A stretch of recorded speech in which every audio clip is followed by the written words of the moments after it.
Hello, everybody. I am Azita Talegani, professor of Persian language, literature, and linguistics at the University of Toronto.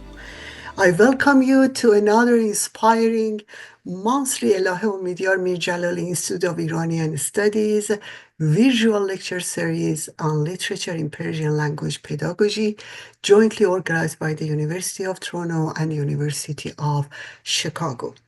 I am co-convening this lecture series with my colleague and friend, Professor Pune Shabani Jadidi from the Department of Middle Eastern Studies at the University of Chicago.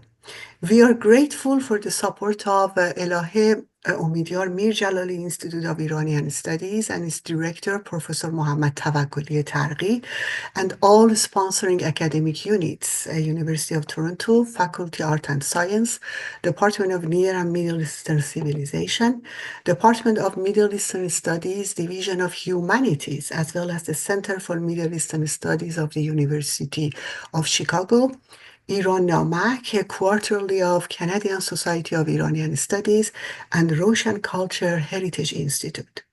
At the outset, I'd like to express our collective gratitude to Canada's Indigenous people and acknowledge this land on which the University of Toronto operates.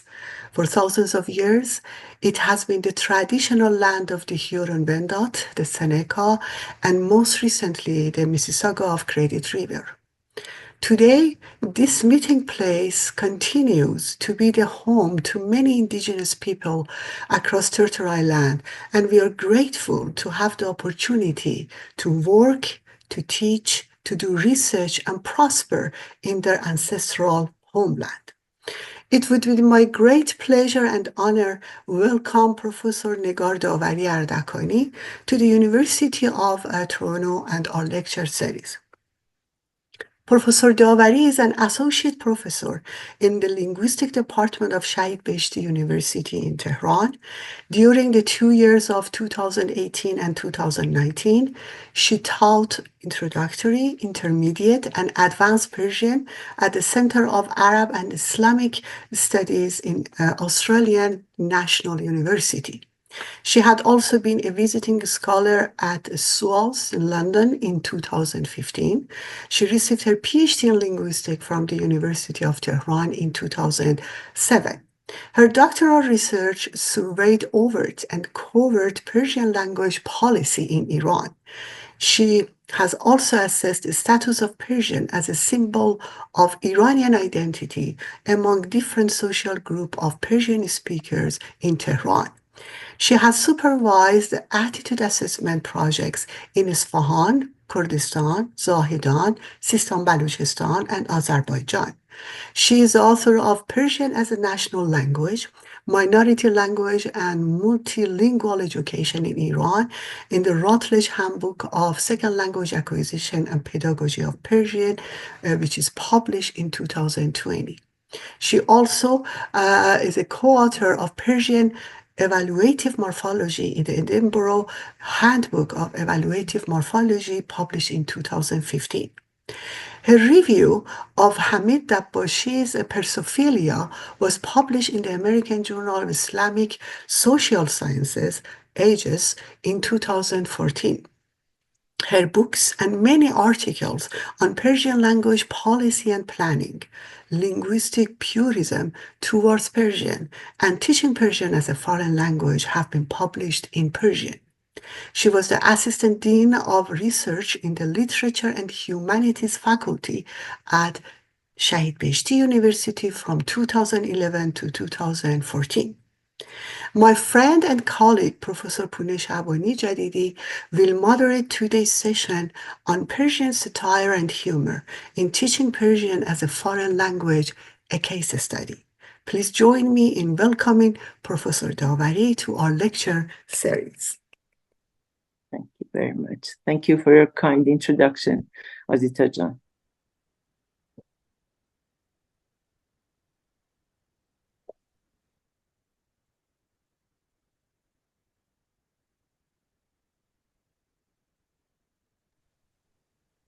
Belal, would you please to show Dr. Davari's presentation slide? Thank you. Negar John, whenever that you want to slides will be changed, just mention the next. Thank you. Okay. Thank you very much. Thank you. Shall I start now? Sure. Okay. Sure. Hello, everybody, and thank you for attending my talk. I would like to before starting my talk, I would like to thank the Elahé Omidyar Mir-Djalali Institute of Iranian Studies, University of Toronto, and the Department of Middle Eastern Studies and the Center for Middle Eastern Studies, University of Chicago, and Pune, and Azita, and all their colleagues who provided the opportunity to nurture teaching Persian as a foreign language studies. As you can see, I have changed the title of my talk a little bit, and this is because of که عشق آسان نمود اول ولی افتاد مشکل‌ها. Humor and satire seemed to me very simple, but then when I went into it, I recognized that I have to do some basic works in the talk. I apologize for that, and I hope that I would not disappoint you with this slight change that I had to make in the path of my research. I would like to state, next slide, please.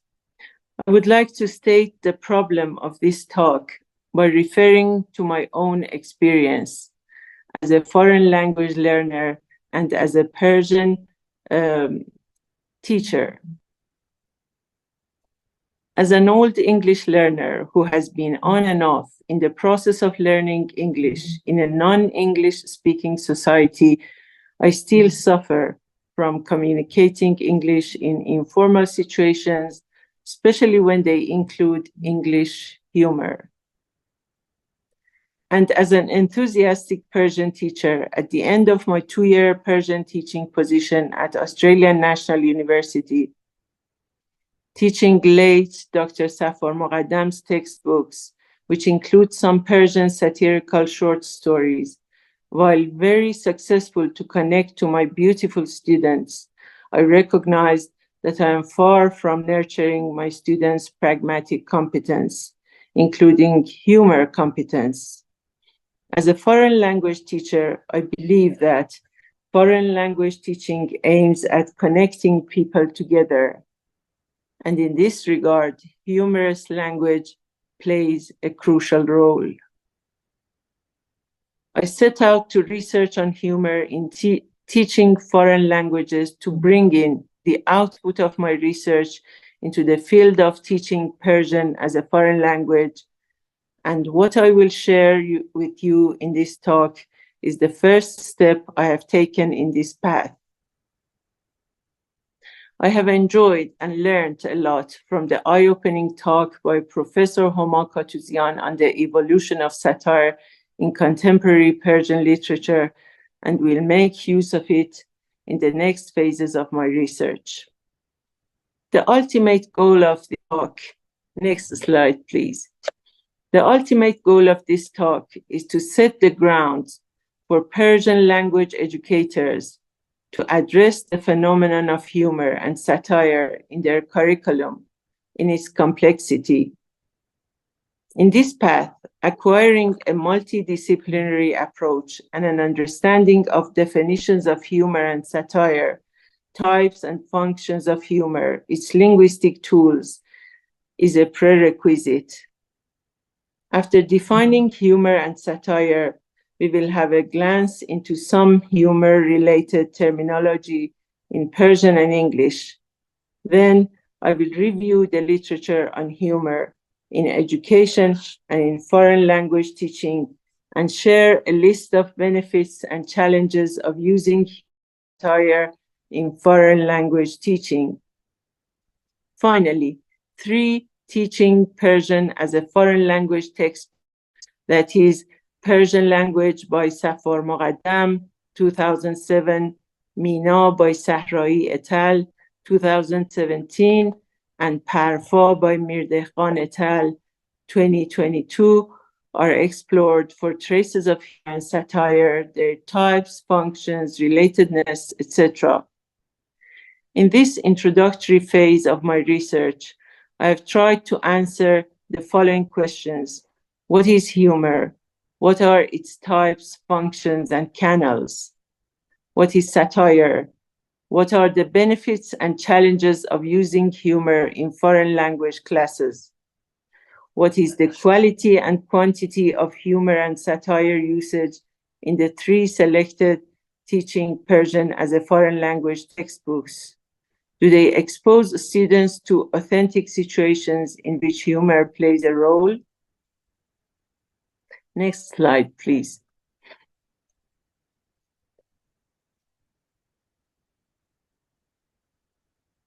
And next one, please. Many researchers agree that there's a reluctance to define humor, and this reluctance bears on the extreme diversity of forms which humor assumes, plus the multidisciplinary nature of the phenomenon. The multidimensionality and multifacetedness of humor makes it truly difficult to be defined. However, a relatively clear picture of humor and its relation to satire.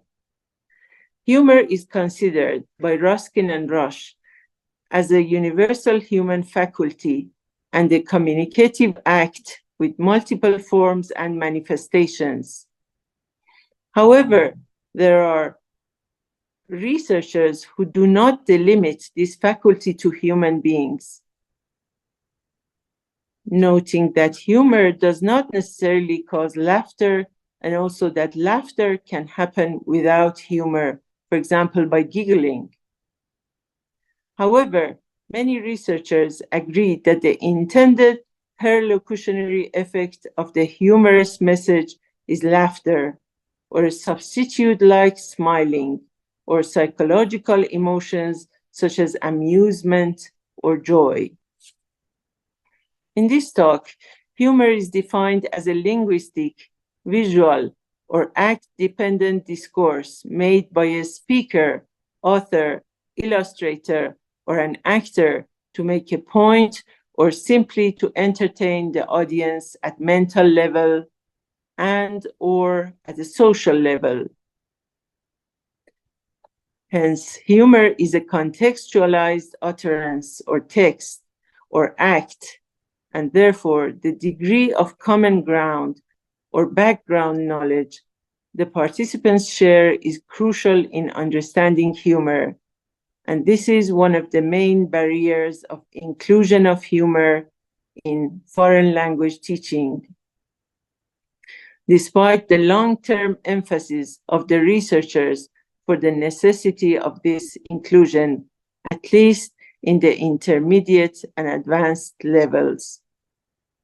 It is also agreed that the presence of incongruity, which is an inconsistency between what is said, written, done with what is implied, is important in the emergence of humor.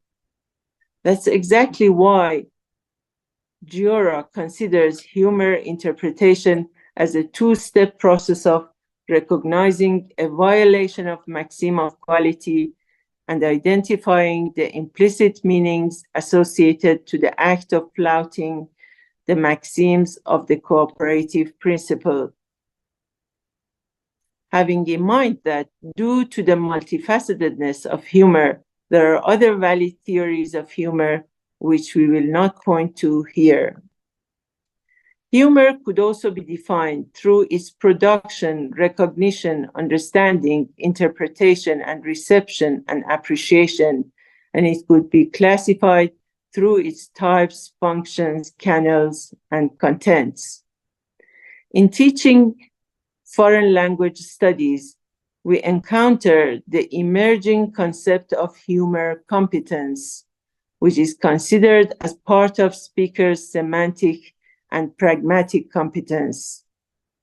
It relies on knowledge, language and cultural resources, narrative strategy, target and situation awareness, logical mechanism, and script opposition. Next slide, please. Knowing about the relationship between humor and satire is essential in the context of teaching foreign languages, and specifically in the context of teaching Persian as a foreign language, as Persian language and literature is rich considering humor substance and satire genre. As it is known, they are very much related.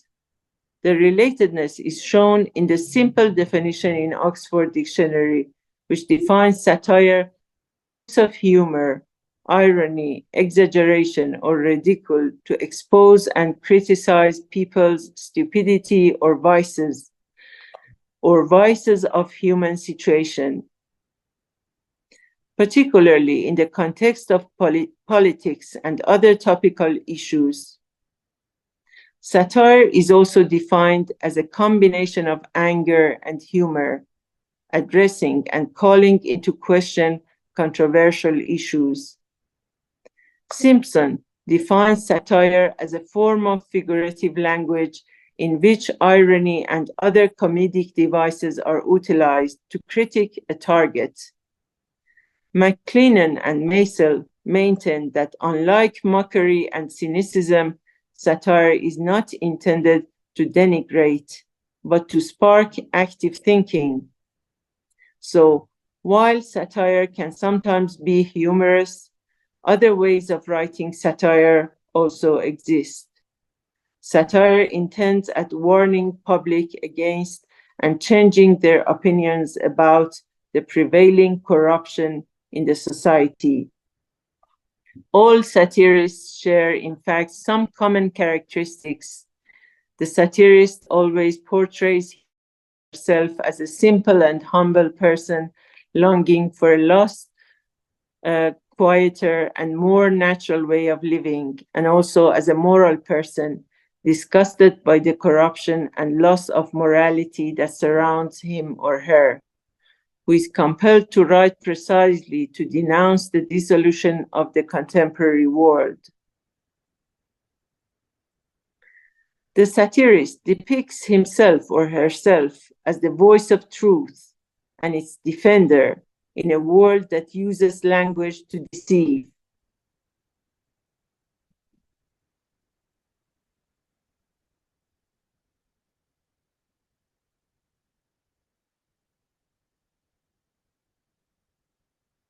And to falsify reality.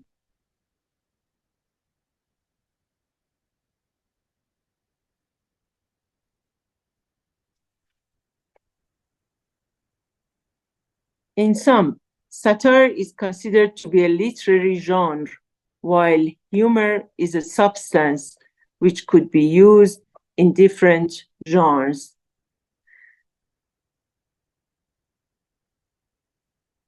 And a precise definition of satire as a genre is complicated by the many forms that it can take, varying from verse compositions to prose essays, which can take the form of letters, dialogues, and stories, etc. Slide 7, please. Next slide. Let's go to the topic of types and functions of humors. As was mentioned, humor has multiple types. It also has multiple functions, canals, and contents. Here, I have rethought the multiple existent classifications available in the literature of humor studies and have taken a step towards suggesting a slightly neater classification according to humor themes, functions, canals, and linguistic tools. As you can see in this slide, there are different themes of humor. For example, sexual themes, gender-based themes, ethnic themes, pedagogical themes, political, social, and philosophical themes. Next slide. Regarding humor functions, we can have convergent functions, divergent of humor, constructive humor, non-constructive humor, self-diminutive or other diminutive humor, non-diminutive humor, insultive humor, face-threatening humor versus face-saving humor, status-saving humor, entertaining humor, relaxing humor, humor-inducing humor, and teasing humor. And you may add many more functions to what I have written here. Next slide, please.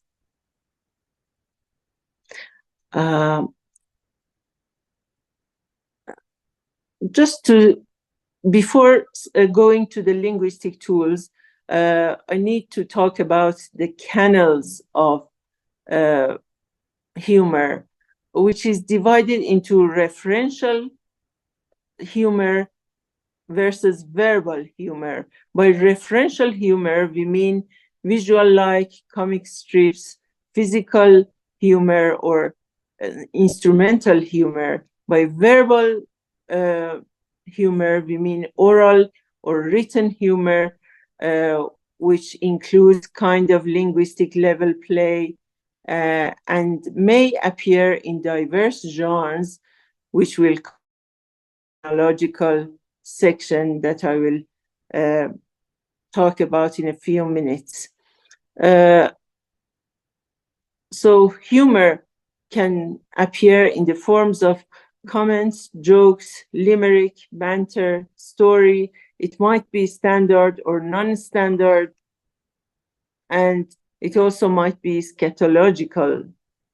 It might be multimodal. It might be planned or intended, or it might be spontaneous or unintended.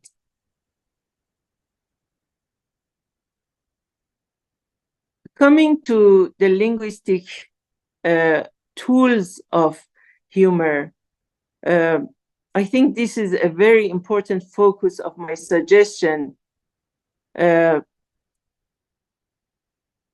on including humor in teaching Persian as a foreign language from the basic level and not postponing it to upper intermediate and advanced levels. Because of the comprehensive linguistic toolkit that is available to us as a resource for humor, besides the situational and discursive resources which can create humor. I won't go through the details of linguistic toolkit that is accessible for humor creation, and will just suffice to name some of them under the different levels of language, that is sound or phonetic level, the interface of phonetics and morphology, writing level, word level, sentence level, and meaning level, as Ermida 2008 puts it in.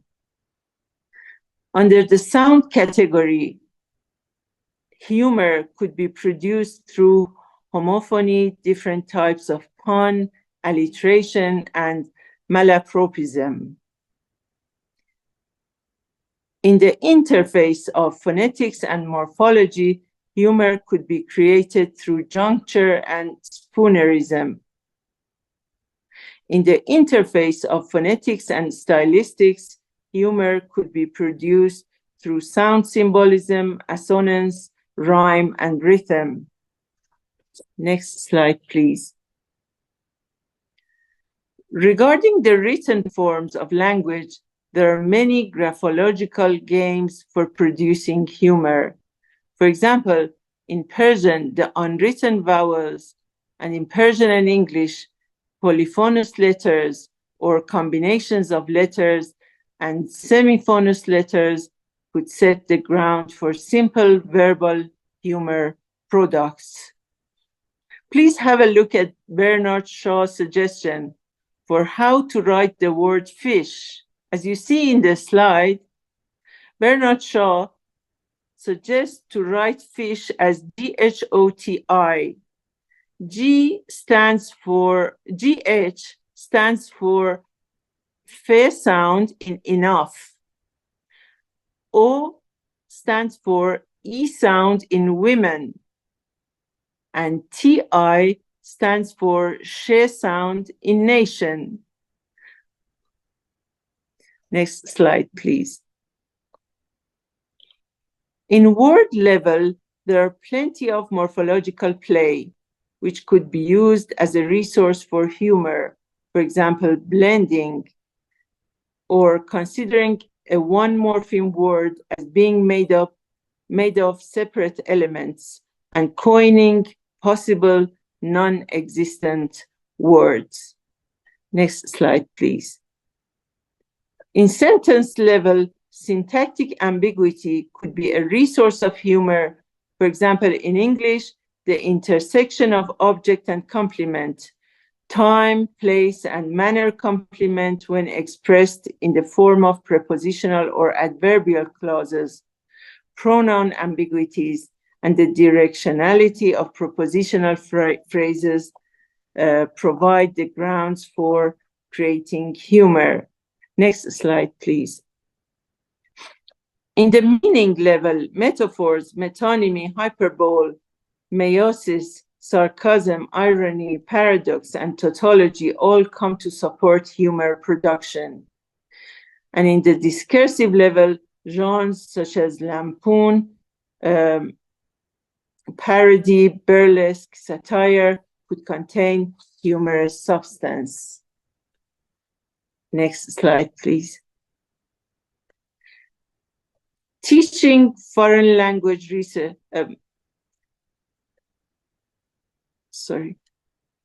foreign language researchers, teaching foreign language researchers are working to distinguish and codify ambiguity enablers which have the potential of creating humor.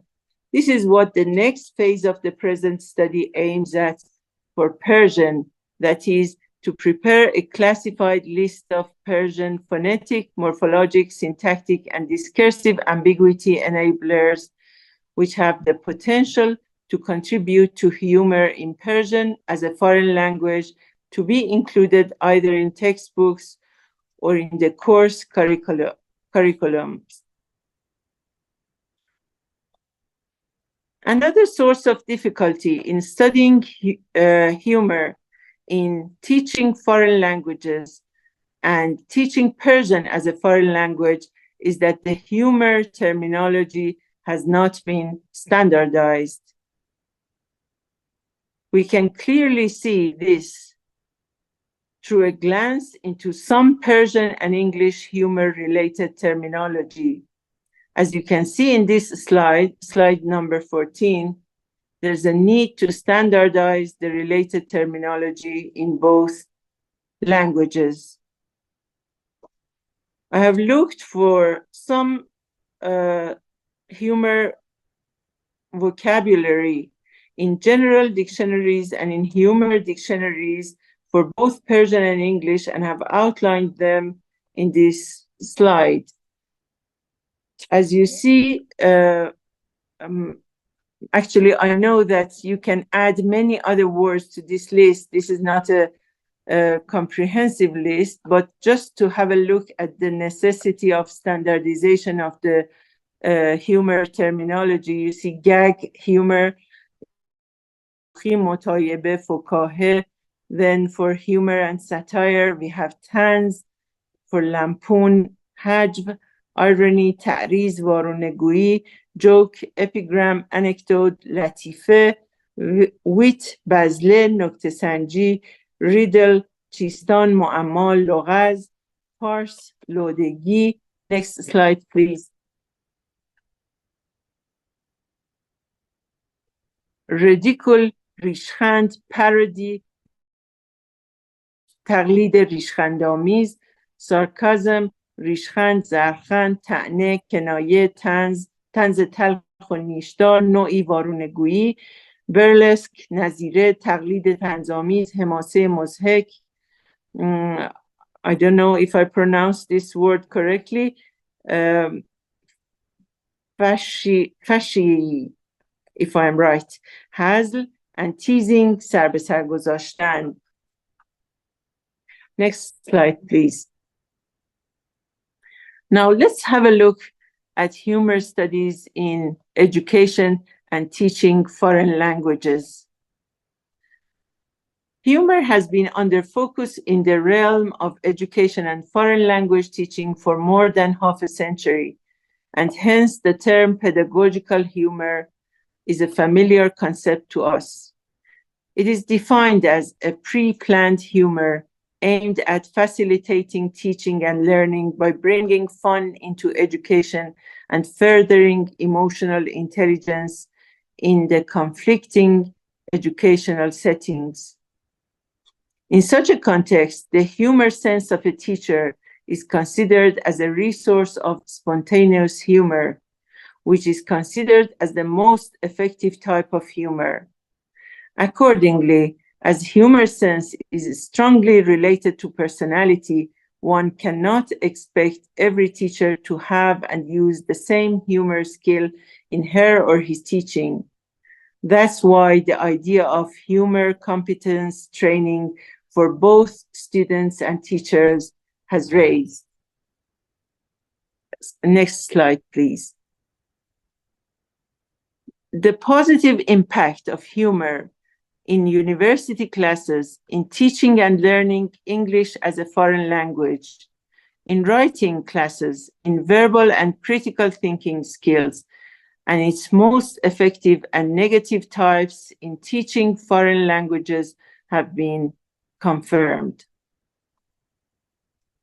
For example, content-related verbal humor is found to be the most influential by Neolip. It is also found, next slide please. It is also found that humor with its functions in foreign language classroom is certainly not used to its full potential. Humor is important in the context of teaching foreign languages, both because of the different types of content, cultural, grammatical, etc., which could be delivered through it, and the diverse positive functions it could have. Next slide, please.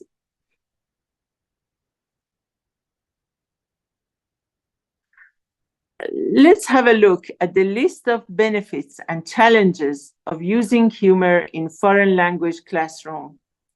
Reviewing more than 40 articles on humor in education and foreign language teaching brought us into the following outline of advantages and disadvantages of using humor in foreign language classroom.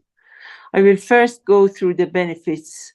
Lowering student anxiety and tension, relieving embarrassment, and reaching a relaxed state, making student learning as fun and entertaining, and creating an enjoyable classroom environment as a tool against boredom, saving face, promoting students' pragmatic skills, increasing learning and teaching effectiveness, especially in vocabulary learning and teaching, writing, and critical thinking skills. Increasing student motivation. Next slide, please. Increasing students' motivation, more participation, and more focus, to the point that Christoffel showed that teachers who did not employ humor were shown to cause student demotivation. Enhancing teacher immediacy, a better relationship between teacher and students, interpersonal bond strengthening effect, enhancing the students' cultural sensitivity, enhancing physical health, enhancing memory and memorization, promoting and shaping group identity. Next slide, please. Now let's go through some challenges. Next slide, please. Balal Jan. Some challenges of using humor in the classroom are incorrect use of humor, which may serve to create divisiveness. Inappropriate choice of humor type, for example, using sexual or gender-based, diminutive, physical, or ethnic humor. neglecting students' cognitive development, neglecting students' existing humor competence, neglecting the context of interaction, neglecting the level of students. Students' misinterpretation is another challenge which we may encounter, and lacking the necessary cultural knowledge to be transferred to the students is another obstacle in this way. As was mentioned, designing and administrating teacher humor training workshops have been suggested to avoid the above disadvantages. Can you please change the slide?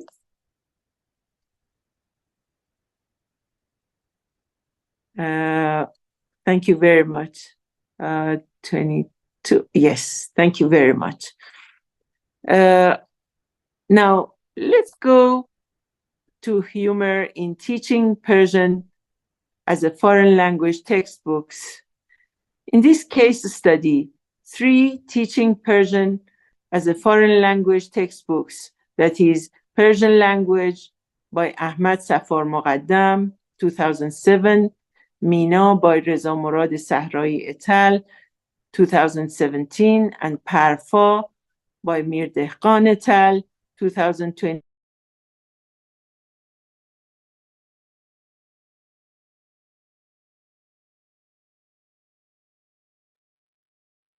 Professor Daveri?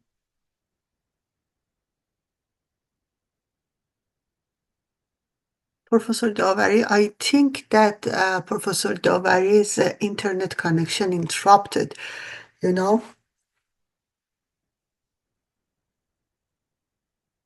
We are so sorry because that's, inevitable. It comes from Iran and the internet is not stable. So we are trying to solve this problem as soon as possible. It's not from our side, it's from Iran, and I'm sure that Professor Daveri back to us very soon. Apologize for this interruption.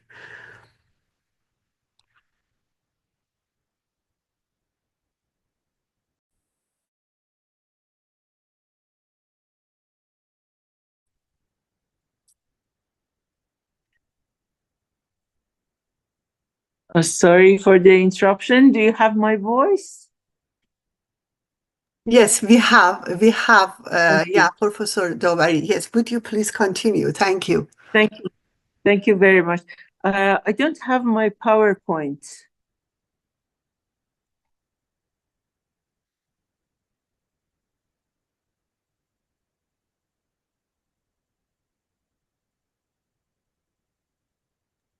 Very good. Thank you.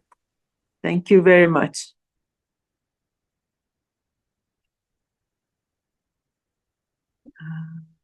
Okay, thank you very much. So I have explored the 3 books that I have mentioned to evaluate the quality and quantity of humor and satire in the content of them. The questions we sought to answer were the following. Here you can see the first book by Ahmad Safar Moghaddam. The questions I wanted to answer are the following. What quantity of humor or satire is used in the 3 books? What are the channels of conveying humor or satire? Is the humor or satire used universal or culture dependent or linguistic? Is the humor or satire relevant to the content or the grammar? Is the humor or satire constructive?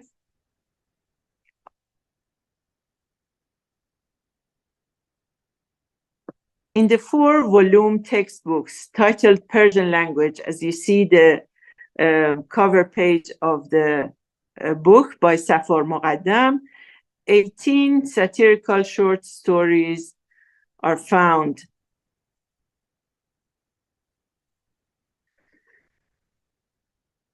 10 from these 18 short stories, 10 are humorous and satirical. Sorry, I have to correct myself. So there are 18 short stories, 10 are humorous and satirical, and 8 are educational and instructional. And the humorous and satirical stories are included only in volumes 3 and 4. Next slide, please. Here you can see one of the slides, one of the short stories on Mullah Nasreddin and Dozd Farsh. Where did I put this? Sorry. I won't go through the story. I hope you already know the story, or you can just skim read the story. So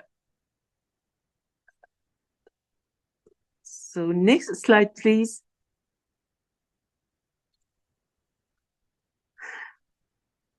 I have summarized the quality and quantity of the humorous and satirical short stories in volume 3 of the book, as you can see in table 1, slide 25.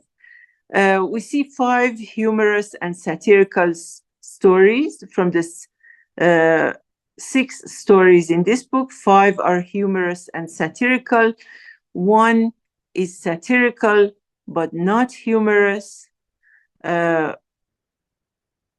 If we consider the 3 qualities of relaxing, bringing fun, or joy as humorous.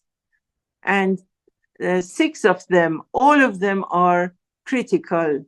The topic of critics is different in each story. One is critical to political power, the other is critical to religious beliefs, one is gender-based, it critiques wife's responsibility of cooking, the other is critiques popular culture of ta'aruf, the other is a little more educational and more universal. It's about an ignorant friend, and the other critiques gender-based and intermarriage relationship where a wife is pretending to be deaf. So 3 of the stories are totally culture-based.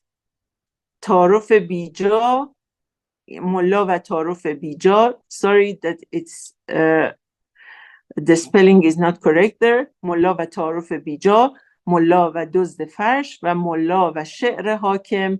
They are totally culture-based.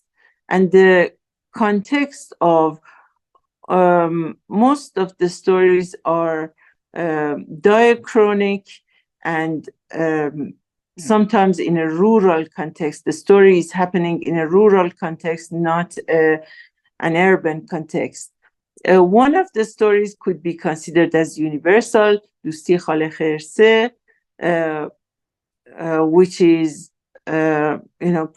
criticizing ignorant friend, and 2 of them are relatively cultural, relatively universal.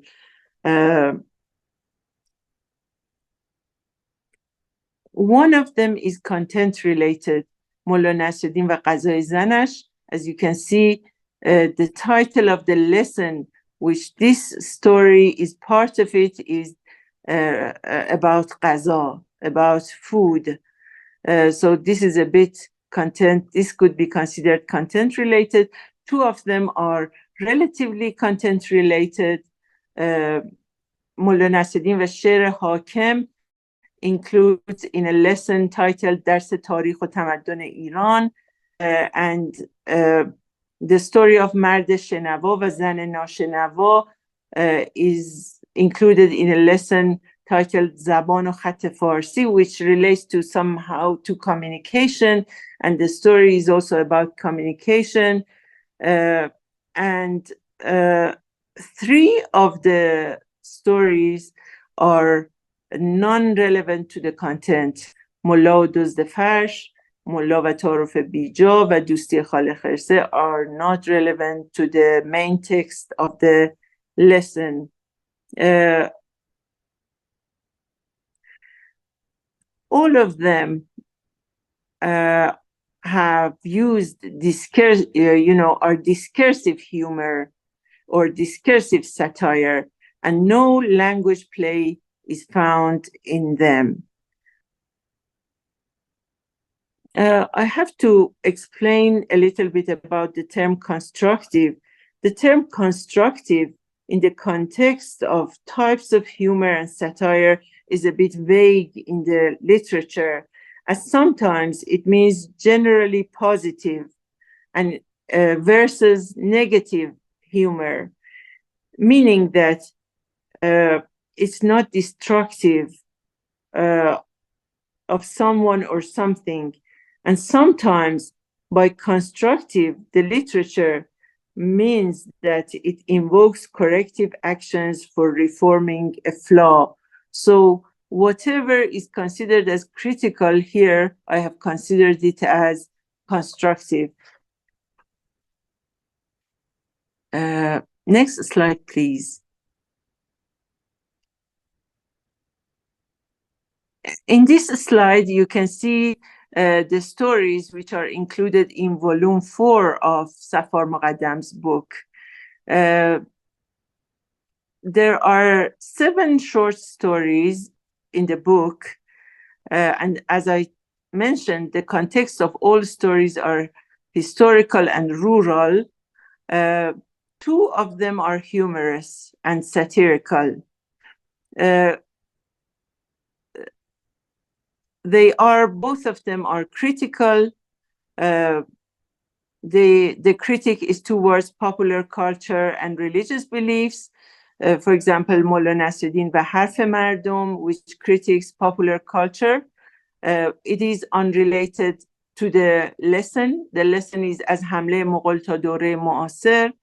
The second short satirical story is really criticizes religious beliefs, Molla Nasruddin va Faqir, which is a really interesting story. It has kind of wit, pronounce it wit, kind of wit in it, and it is irrelevant to the content of the lesson. The lesson is رواج اسلام در ایران and دانشمندان ایرانی در تمدن اسلامی. The 2 short stories are extremely culture-based, so that they are very difficult to be comprehended, especially by Western students. Both of the stories are grammar-related, and both are discursive. As I mentioned, in the story of Molla Nasruddin and Faqir, wit is used, but not much language play we see in the 2 stories. Next slide, please. Here you can see the cover of Mina, the second volume. In the 4 volumes of Mina textbook, only 2 humorous texts are found, plus the funny cartoons of the sections titled Guess What. In volume 1, there are a few expressions which could be used as entries to Persian humor. For example, in introducing the climate concepts and expressions, the expression hava pase could be one to be taught relevantly. Moreover, where the book is introducing how to give address directions, expressions such as Sar Mir Damad, Tah Azadi, etc. could be introduced. There's a section on page 80 titled Sobha az kudum dande buland mishi, which could be considered as a humorous topic to be elaborated more. In volume 2, lesson 1, there's a conversation between a young couple on selecting food from a restaurant menu. However, the conversation aims at teaching disagreement discourse to the students. It has a spontaneous, humorous nature. There are also a few funny pictures. For example, the picture for cycling the globe on page 38. Next slide, please. Interestingly, a satirical story, the story of the deaf man and the visitor, taken from Masnavi stories, is included in lesson 7, page 69. The story is relevant to the grammar. I have analyzed this story as well, but I cannot include it here because I think I have no more time. In the third volume, next slide, please. In the third volume on page 17, the story of the rooster's thief as the origin of the expression dom خروس را باور کنم یا قسم تو را is narrated. It is somehow humorous, critical, and constructive. It is also related to the grammar. In this volume, there's also a listening section on page 76 on the topic of everything being out of order, which implies a humorous situation. In sum, the kind of humor in Mina volumes is similar. The kind of humor in Mina volumes, however, not enough in quantity, is similar to some English foreign language textbooks like American English File. In volume 4, page 26, there's a story from Saadi titled قناعت کن ای نفس بر اندکی, introducing the verse یا قناعت پر کند یا خاک گور. The story is critical, ironical, and sarcastic, but not humorous at all. It is a very complex satirical story that it was really hard for me to read it. As was pointed to, the dose of humor and satire is clearly very little in Mina 1 to 4. Nevertheless, wherever it appears, it seems to be somehow relevant to its grammatical context. From the total 9 cases of humor and satire, 2 cases are universal and the rest are culture-based. 2 cases are satirical and 2 pedagogical and hence constructive. Next slide, please. Let's go to Parfa. This is the cover page of Parfa. In the 3 volumes of Parfa, there is no overt reference to humor, and it does not include any satire. In volume 1, we only find 2 funny cartoons for the entry of writing sections on page 45 and 109. In volume 2, there exists funny cartoons. For example, on page 16, next slide, please. Section 1, vocabulary part. There's a conversation on page 26 in which the last turn of the dialogue could be considered as an irony or sarcasm, where Hengame asks her friend if she could finally escape from the dog, and her friend answers in a sarcastic way. هنگامه میگه خب بالاخره تونستی از دستش فرار کنی، از دست اون سگی که دنبالش کرده بود. الهام میگه بله دیگه، میبینی که اینجا هستم. In this volume, topics of lessons 3, sections 5 and 7 relate to danger, worries, emergencies, SOS, safety during incidents, etc., all of which provides the learner with a necessary type of pragmatic competence in the world of dangers and worries which we live in. Here, a pinch of humor could certainly add to the comprehensivity of the book. Next slide, please.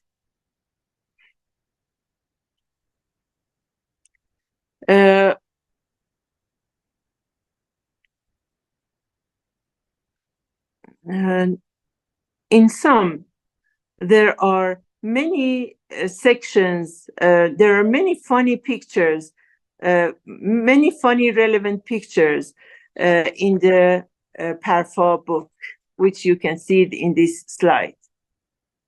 Next slide, please.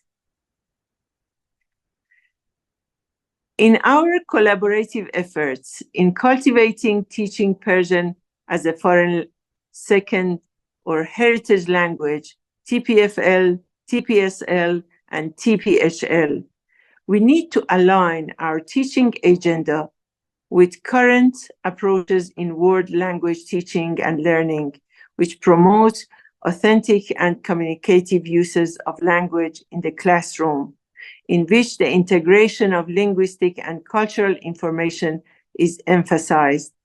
My review of humor studies in foreign language teaching shows that humor as a crucial part of real-life communication, reflecting in many authentic situations, needs to be included in teaching Persian curricula, as is agreed to be included in world language education.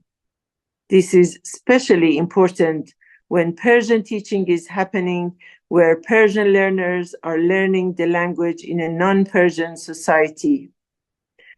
Davis, who believes humor as a way of furthering emotional intelligence, especially in conflicting educational settings, considers language classroom as inherently face-threatening environment.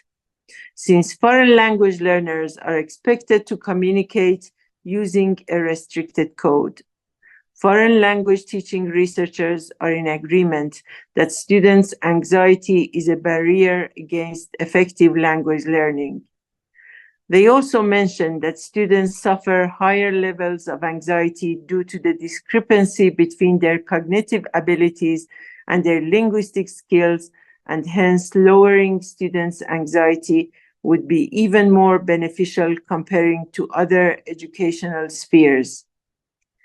Humor, as an integral part of every culture, is complex and hence requires deeper knowledge of the culture and the society, and culture is considered as the fifth skill in language teaching. The inclusion of humor in teaching Persian as a foreign language curricula facilitates cultural and intercultural awareness and raises learners' linguistic and metalinguistic awareness, and ultimately it helps fulfilling one of the main objectives of language teaching, which is connecting people together.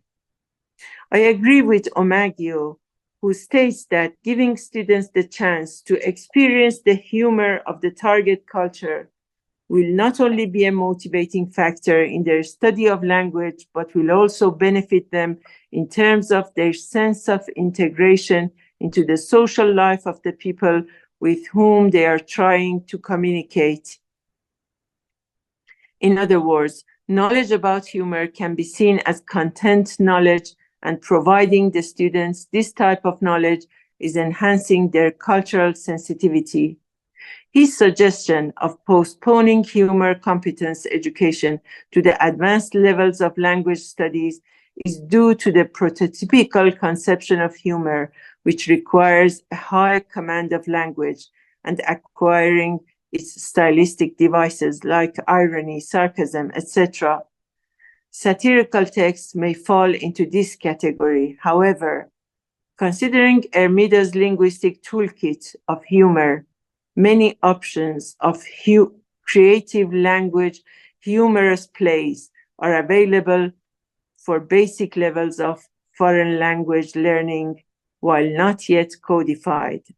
Simple humorous language games and universal humor contents could be included for basic level students.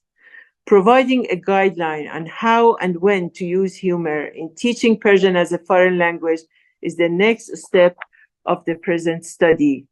According to Norton, although humor is a multifaceted phenomenon, its types, and I add canals, functions, and tools are observable and identifiable and hence codifiable. He adds that a profile of the use of humor in foreign language classroom can be created. similar to the concept of teacher-communicator style, TCS. Hudson states that despite the growing body of research on humor competence in foreign language teaching, the skills needed to understand, appreciate, and produce humor do not feature prominently in many curricula. In my opinion, as Persian language educators, we need to support the learners' formidable linguistic and cultural challenge of understanding and using humor. I agree with Schmitz and his general emphasis on the necessity of introducing language learners to different varieties of speech, to the speech of the speakers of different ages, sexes, sociocultural levels, and from different regions. We also need to familiarize language learners with different substances of language like humor. Schmitz states that humor should be introduced in the world language classroom earlier by taking into account fit of humor to students' competence by first identifying, classifying, and codifying types, and I add canals and tools of humor. He adds, if so, the less artificial or classroom-like their output will be.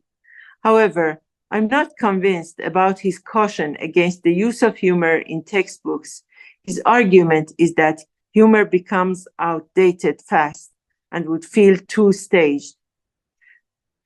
While researchers have repeatedly stressed the importance of humor competence training through a mixture of experiential learning, collaborative learning, and direct instruction on micro skills, few reliable empirical studies with adequate number of participants and a control group have yet been carried out.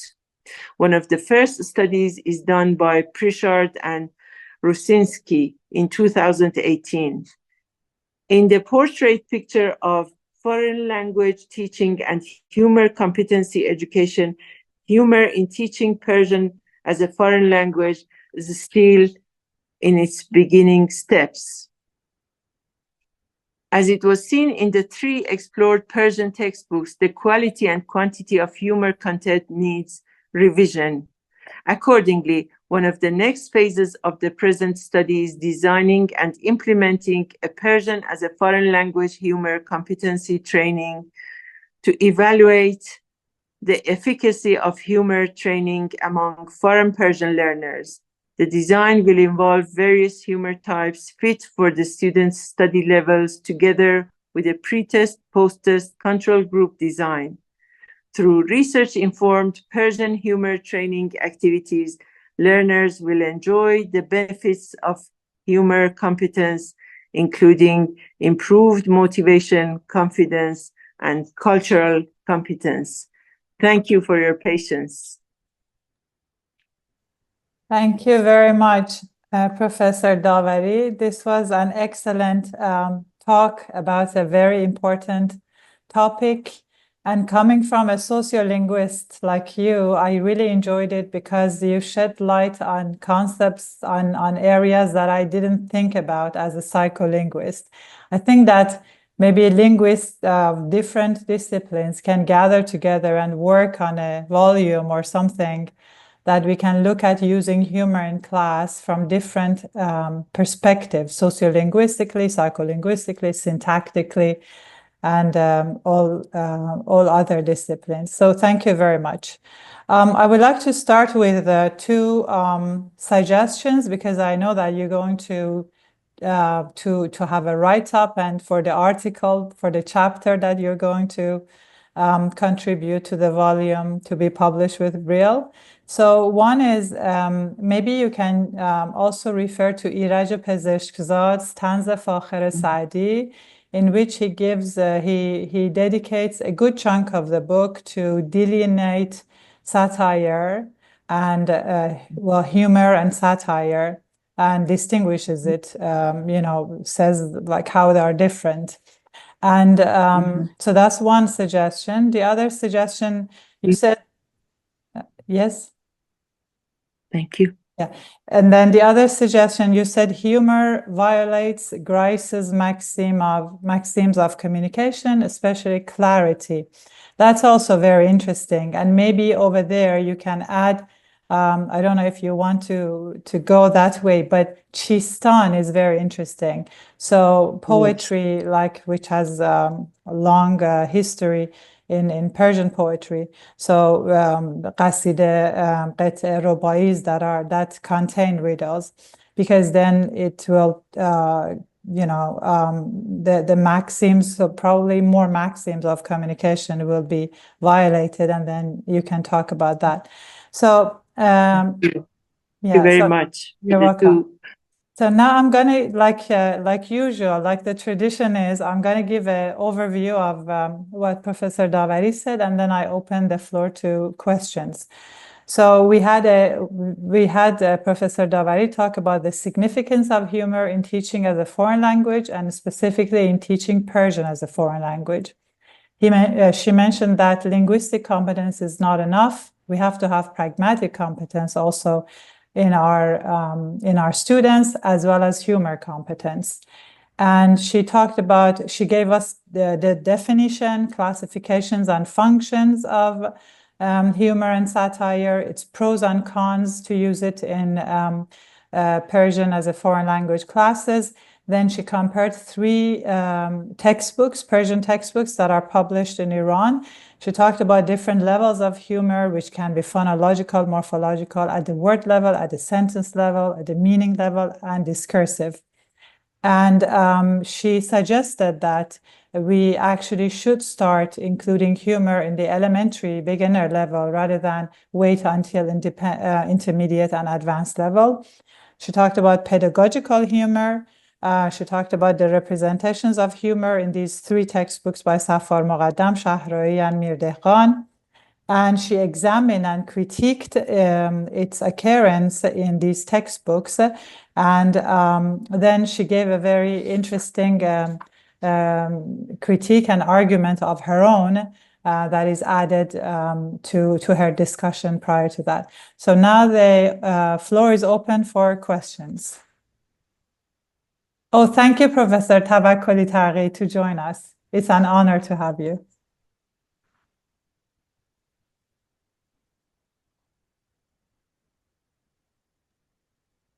You can raise your hand or write your question in chat, comments in your chat, then we will read, and you can ask your question by raising your hand.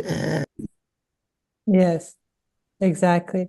So we have a question here in the chat. Majid Hatami, would you like to read your question yourself, or would you like me to read it, Mr. Hatami?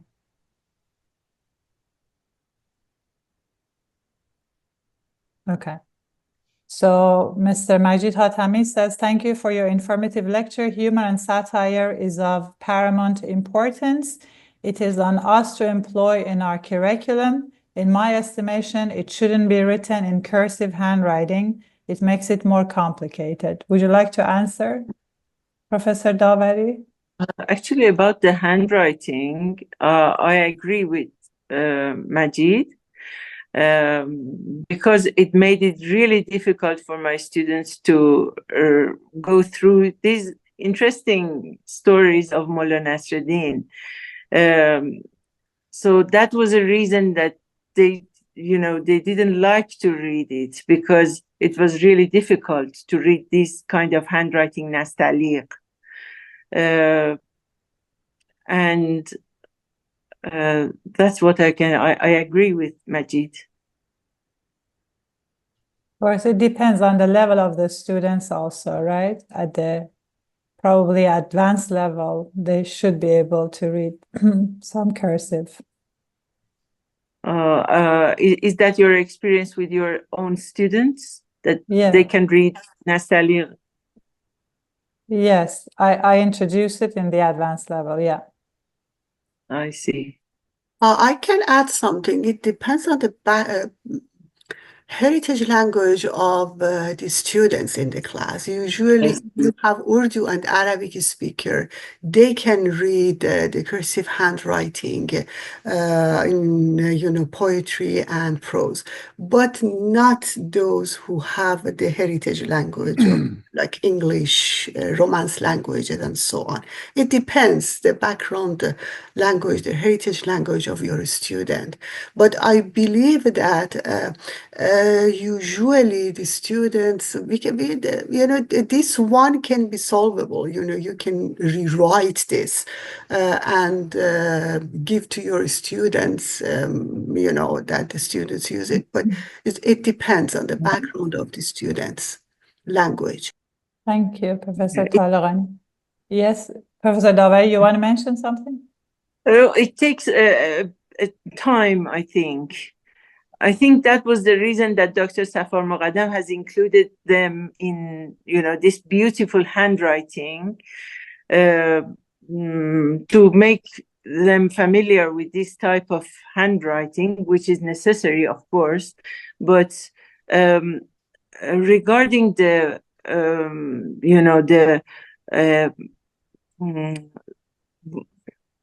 the heaviness of the volume, that there was a lot of things to teach. I never had time to teach my students, to familiarize my students with this type of calligraphy. Thank you. We have a question by Puya A. Would you like to read your question yourself, or you want me to read it, Puya?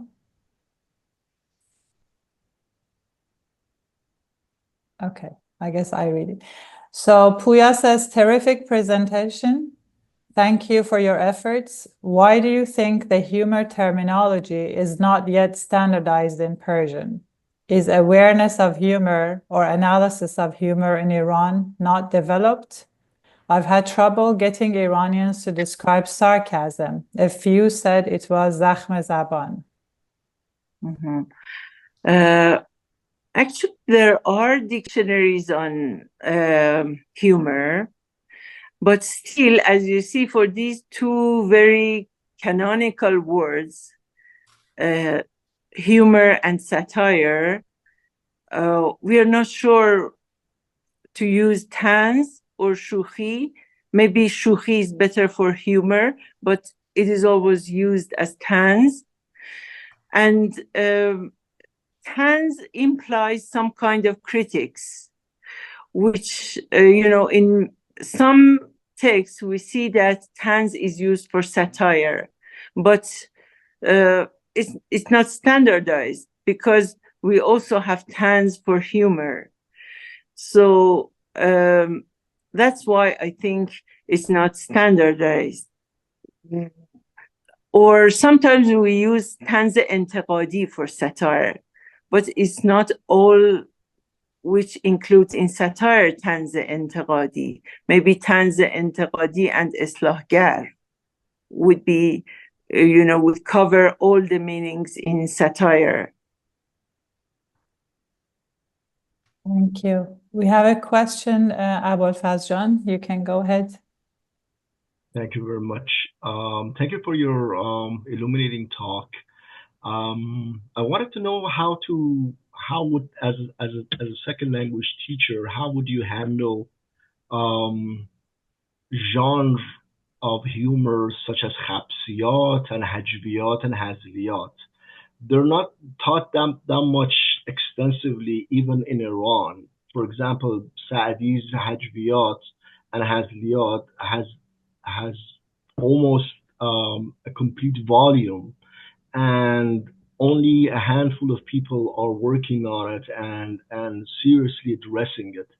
So other people who work on different genres of hazliyat from medieval time all the way to modern time. And when it comes to teaching that one as a second language teacher, that would become even more problematic. Because there are a lot of cultural barrier, but also in modern day there are a lot of what you say is how to approach it from a Gen Z kind of perspective, because a lot of them are misogynistic, a lot of them are anti-woman, a lot of them are language that are basically forbidden in academia these days.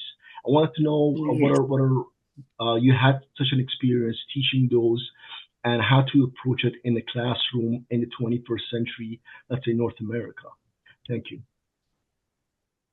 Thank you for your question. You're right that this category of humor would be the ones that is, is advised not to use in the, foreign language classroom. But I think some very popular words for insults and things like that should be taught even in elementary levels. But as you may have heard, Furuqi did not publish the Saadi Hazliyat. So, even culturally, when we think of these things, we are not inclined into teaching these parts of humor in our language classrooms. Thank you, Professor Davari. There is a question by Nariman. Would you like to say your question, or you want me to read it? I can read it? Okay. So Nariman says, could a performative dimension to teaching language through humor make it more effective? Of course it could.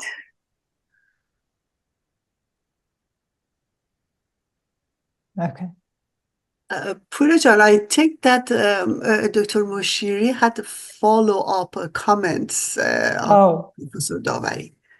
Oh, please. No, I mean, basically, I wanted to know whether it would be something that we can include it in teaching of, for example, Dr. Shahwani Jadid and others recently have published a book on teaching Persian in Persian literature.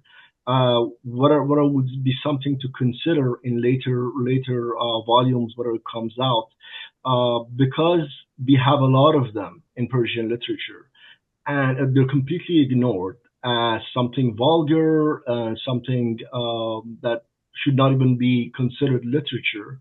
I wanted to know whether you would consider teaching it somehow to the next generation, and we're losing a lot of those, not the vulgarity, but the sense of humor that is involved in constructing such hajviyat and such hazliyat.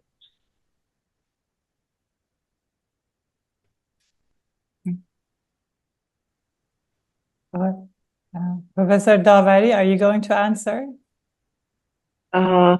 Actually, they are resources and valuable resources. Valuable linguistic resources. I agree with Abul Fazl that they are valuable linguistic resources which should be preserved. But I think in the popular levels of basic, intermediate, and advanced Persian classes, I think we do not have capacity to teach them, but maybe in specialized literature courses, they could be taught because of their nature of being language resources, language creativity. What do you think, Poonajan? You're putting me on the spot. Personally, I wouldn't include them in my textbooks. I mean, it's a bit hard. I mean, it's tricky. Like you said, they could be taken, inappropriate, or, like what you're talking about, that Furuqi didn't like to publish them because of that reason. So I would feel uncomfortable, but then in an independent reading course, if a student wants to work on these, I'm willing to work on it. But to put them on mainstream, textbook, because we have so much to talk about, and we have so little lessons, so few lessons. So I would mainly work on the more mainstream canonical ones and then put those for more specific courses. Sorry. We have 3 questions here. Leila Moslemi is asking, thank you for your insightful talk. Given the vast amount of visual information now dispersed both in Iran and the diaspora, how do you incorporate political satiric caricatures into your educational materials? Um, um, According to my knowledge about, some teaching advices, I agree with the researchers who advise not to include much political content in your teaching, because it may cause, as I repeated in my talk, teaching foreign language. The main aim of teaching a foreign language is to connect people together. And different political views may cause divisiveness in the classroom sphere. So, again, as you said, I prefer to not to include political caricatures which may raise some divisiveness in the class, but it depends. Some may be appropriate to be used in the class. Okay, thank you. We have 2 more questions, and I think that should be considered the last ones because it's 12:25. So Mahvash Jan asks, is erotic and porno considered as humor or sarcasm? I think it depends again. It depends. For example, we have erotic jokes, sexual jokes. So that's the thing that humor, I repeated in my talk that humor is a substance that could be put into different genres of the language. Thank you. And Puya asks, you mentioned the term canal for so several times in your presentation. One slide included what ate at the canals, or what are at the canals? What are the canals? Yes, what are the canals? And then he's asking, is this a linguistic term or a term translated from Persian to English, possibly French to Persian or to English? Thank you very much for asking this question. I have used this word, I didn't take it from any references. I used it myself. And I divided it into referential humor and verbal humor. So, I mean, the canal that is conveying the humor. When we talk about referential humor, an instrument may be used to convey the humor, or an act, a behavior may be the canal to convey the humor. And when we talk about verbal humor, then the language is the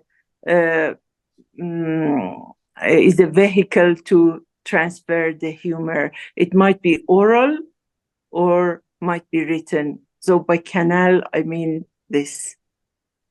Thank you very much. I thank you all. I give the floor back to Professor Talaqani.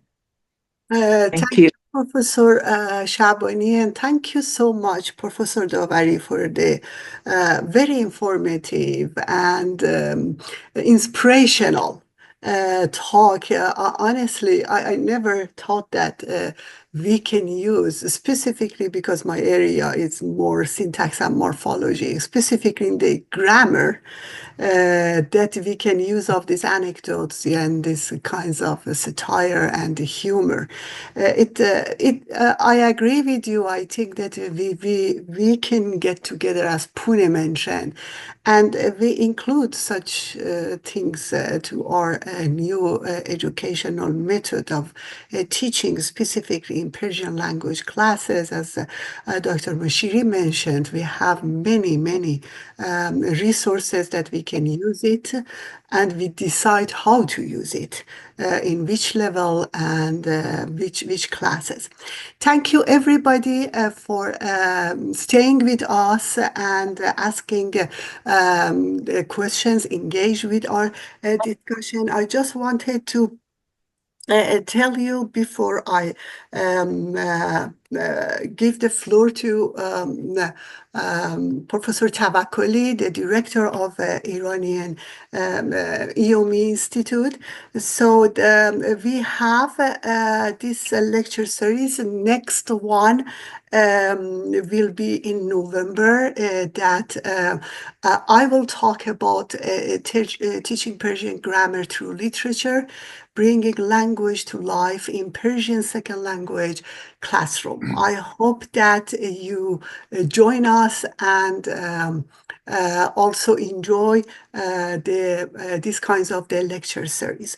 I give the floor to Professor Tawakkoli for final remarks. Thank you, Professor Talaqani. I want to also express my gratitude to Professor Negar Davari for her exceptional presentation, particularly on a topic that is part of the sensibility of Persian language. Without the humor and satire in educating new learners of Persian, one cannot really transfer that sensibility and everydayness of Iranian encounters and speaking with one another. So thank you. And I'm also grateful to Professor Pune Shabani Jadidi and Aziza Talaqani for organizing this exceptional series. And my gratitude to all of you who have joined us today. Have a lovely day. See you all November the 2nd for another lecture. Thank you so much. Have a wonderful weekend.